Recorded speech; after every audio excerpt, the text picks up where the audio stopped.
Tangsalah Deen Dayal Upadhyay ni fil rasa cisar bise achaima ni sal palaijakha BJP ni bwkhaktwi Deen Dayal Upadhyay नि राशा चीचार आचाइमानी शालनो पालाई हस्ते BJP बदनी बखाक्ति पांडा संस्थाखा हस्ते BJP party officer मंत्री अकरा doctor Manik Shah हस्ते BJP नि आचुकफां राजीव भट्टाचार्य नखबै कुबनी आदमसंग तंमाइखा पांडानी पुइलाओ दीन दयाल उपाध्याय नि मांगफ्लि बिस्कांगो खुम्बगै खुलुम लाइखा आबनी यागुलाव शालनि पांडाओ मंत्री अकरा बिनि ककलाम नारक थानी दीन दयाल उपाध्याय नि लाइबुमानी ककनो खुशाय कक्षका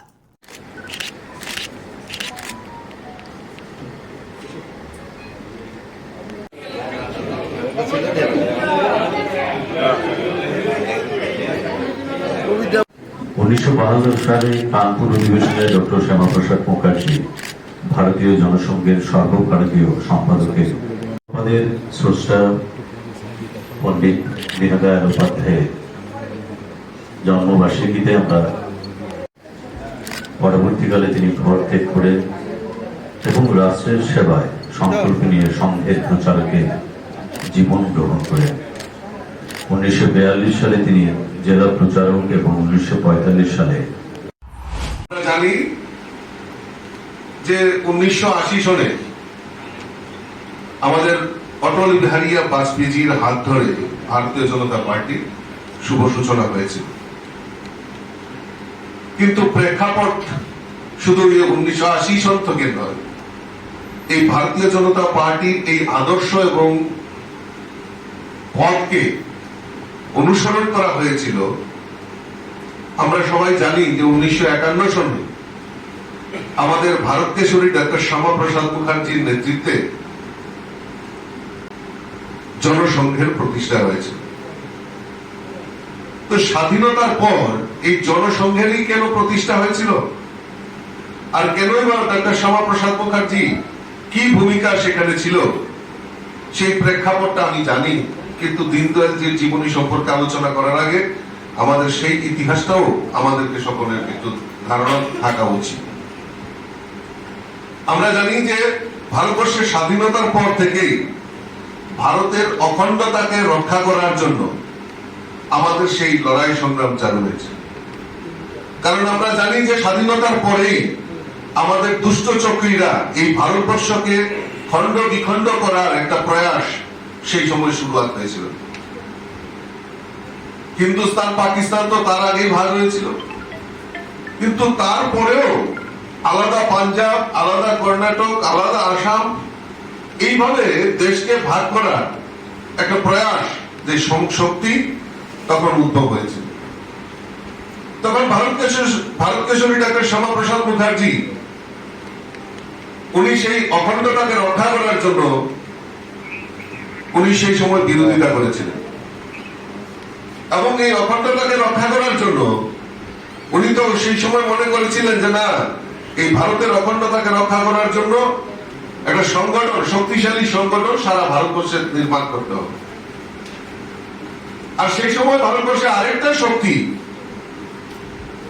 এই অখণ্ডতাকে রক্ষা করার জন্য লড়াই সংগ্রাম করছিলেন, রাষ্ট্রীয় স্বয়ংসেবক সংঘ, RSS যাকে আমরা বলি।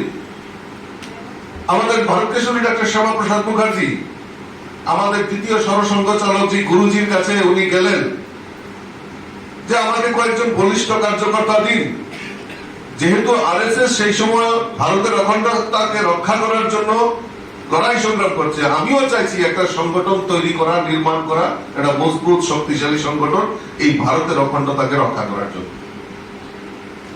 সেই সময় আমাদের এই ভারত কেশরী ডক্টর শ্যামাপ্রসাদ মুখার্জি আমাদের গুরুজির সঙ্গে আলাপচারিতার মাধ্যমে আমাদের অটল বিহারী বাজপেয়ী, নানাজি দেশমুখ, পণ্ডিত দীন দয়াল উপাধ্যায় থেকে এরকম 5-6 জন বলিষ্ঠ স্বয়ংসেবকে আমাদের ভারত কেশরী ডক্টর শ্যামাপ্রসাদ মুখার্জির এই অখণ্ডতাকে লড়াইয়ের জন্য তাদের সঙ্গ করার জন্য তাদেরকে সেই সময় দিয়েছে।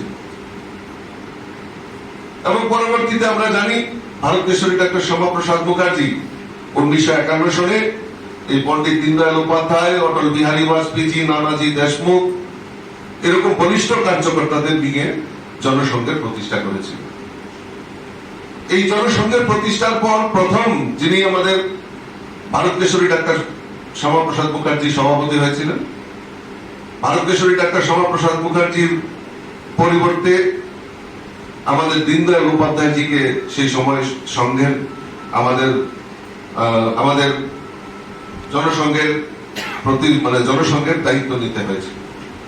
তারপর দীর্ঘদিন ধরে এই অখণ্ডতাকে লড়াই করার জন্য উনাকেও 68 সনে 11ই ফেব্রুয়ারি উনাকেও বলিদান হতে হয়েছিল দেশের জন্য। কুচক্রীরা জানতো যে এই শক্তি যদি ভারতবর্ষে উদ্ভব হয় তাহলে অন্যান্য রাজনৈতিক দলগুলি যারা সুবিধাভোগী রাজনৈতিক দল করে তাদের অস্তিত্ব বিপন্ন হবে। আর আজকে ওনাদের আশীর্বাদে আজকে তাই বাস্তবের দিকে আমরা এগিয়ে যাচ্ছি।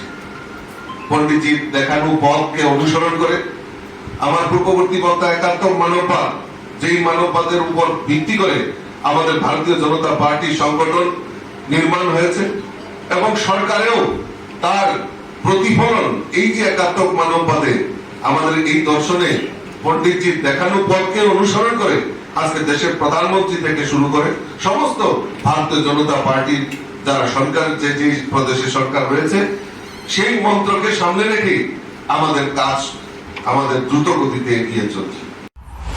দেশের জন্য সমর্পণ ভাবনা নিয়ে রাষ্ট্রবাদ চিন্তা ভাবনায় উনি আজকে আমাদের মার্গদর্শন করাচ্ছেন। আমরা কেন বিচ্যুতি ঘটাবো?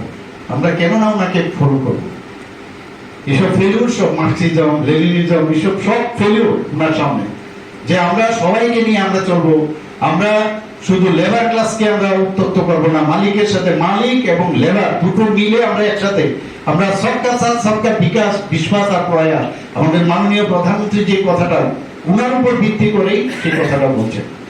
এখানে আমাদের সভাপতিজি বলছেন যে অন্তিম ব্যক্তির যে বিষয়, আজকে সমস্ত বিষয়, আজকে উজ্জ্বলা যোজনাই হোক, আমাদের আয়ুষ্মান ভারতেই হোক, আমাদের প্রধানমন্ত্রী আবাস যোজনায় হোক, নল সে জল হোক, সব বিষয় ওই অন্তিম ব্যক্তির জন্য উনি করছেন। আমাদের আর বেশি পড়াশোনা করার দরকার নেই, খালি ওনার বই খুলে যদি পড়ি আর কাজটা যদি করি তাইলে যথেষ্ট, আর কিচ্ছু লাগবে না। আর সবসময় মানুষের জন্য ভালো কথা বলা, মানুষের ডাউন টু আর্থ থাকা উচিত। আমরা অনেক সময় পদে, বিভিন্ন পদে আমরা বসে যাই ঠিকই, কিন্তু তারপরে আমরা মনে করি আই এম সুপ্রিম।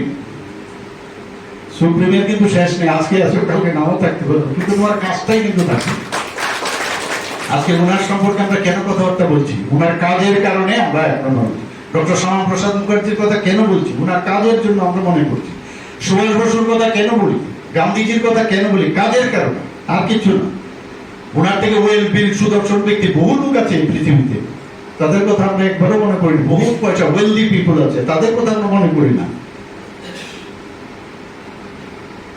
এবং এই যে কম্পার্টমেন্টাল যে চিন্তা ভাবনা, সেগুলো বিদেশে আছে।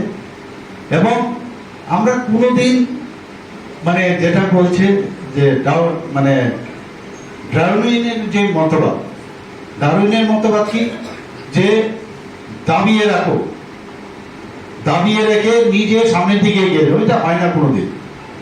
আমরা সবাইকে নিয়ে চলবো এবং সেই কথাটা রেখে আমাদের আজকে সবাই চলা উচিত। এবং আমার মনে হয় যে এর সাথে সবচেয়ে ভালো একটা উদাহরণ আমি দিয়ে আমার বক্তব্য এখানে শেষ করব। যে উনি বলছেন আমরা কিন্তু সবাই এক। এবারও বক্সনগরের ইলেকশনে আমরা এই কথাটাই বলেছি, ধনপুরের ইলেকশনে সেই কথাটাই বলছি। কি বলেছি আমরা? যে একটা বীজ যদি মাটিতে আমরা পুঁতে দিই, সেই বীজ থেকে ডাল, পালা, পাতা, ফল ইত্যাদি হয়, ফুল ইত্যাদি হয়, এবং তার ক্যারেক্টারও আলাদা, কিন্তু তার ইউনিটিটা আছে, সে থেকে উৎপত্তি। আগরতলা প্রারম্ভিক অক্থম ব্যুরো রিপোর্ট খুম্পই।